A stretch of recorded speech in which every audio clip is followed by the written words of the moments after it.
I am Veyance's VP of IT and Purchasing. I think about that as being responsible for the functions that nobody likes, but that are important. I tried to figure out what I was going to do to make this interesting and different. And I decided I was not going to come up and simply show you charts of material price trends that you already know. I also decided that I was not going to come up here and try to predict what was going to happen, because I've done that at work and I failed. And I'm not going to be any more successful here. What I've decided to do is come up and try to say, kind of, so what? I mean, given the raw material environment that we're facing today, so what? What do you do about it? And I've decided to look at this from the purchasing perspective. I assume that there would not be many purchasing geeks in here, but we all work with them.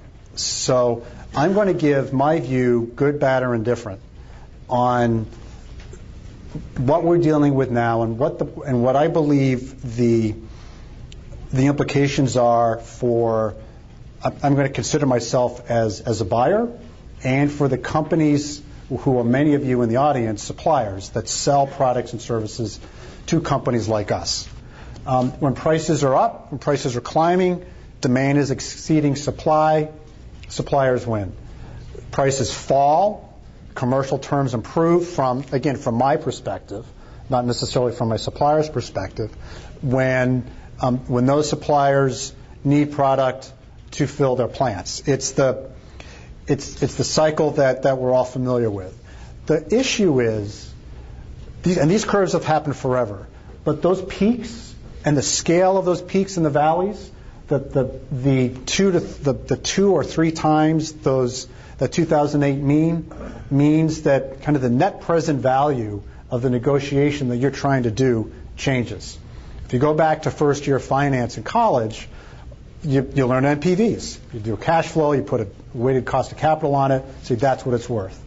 Well, if you think about the way purchasing is operated, the assumption was by capitalizing on the better terms I'm going to get during a recession, during when prices are falling, again, from my perspective, I'm going to get more benefit, I'm going to get enough benefit there to offset what I have to give back when prices are increasing because demand is tight. And I worry about that math today. And I worry about that because the supply out there and the cyclicality is in a whole different environment than it was before. And just a couple of examples. You have a less flexible system today, a less flexible supply environment. To me, the best example is carbon black. 15 to 20% of that volume went away over the last recessionary cycle. It's never going to come back. Demand is still not up to where it was at prior peaks. The environmental costs are there any carbon black guys in here? Okay. The environmental bills that those firms are facing are immense. It could be $30 to $40 million for a plant to bring it into compliance with new regulations that are coming out of D.C. That capacity isn't going to be there. So if I don't have that in my head when my procurement team is talking to a carbon black manufacturer, I'm going to have a problem. So that's what I mean. That's just one example of what I mean by a purchasing team having to understand how the strategic environment has changed if it's going to meet their internal requirements. And that's an opportunity for my suppliers.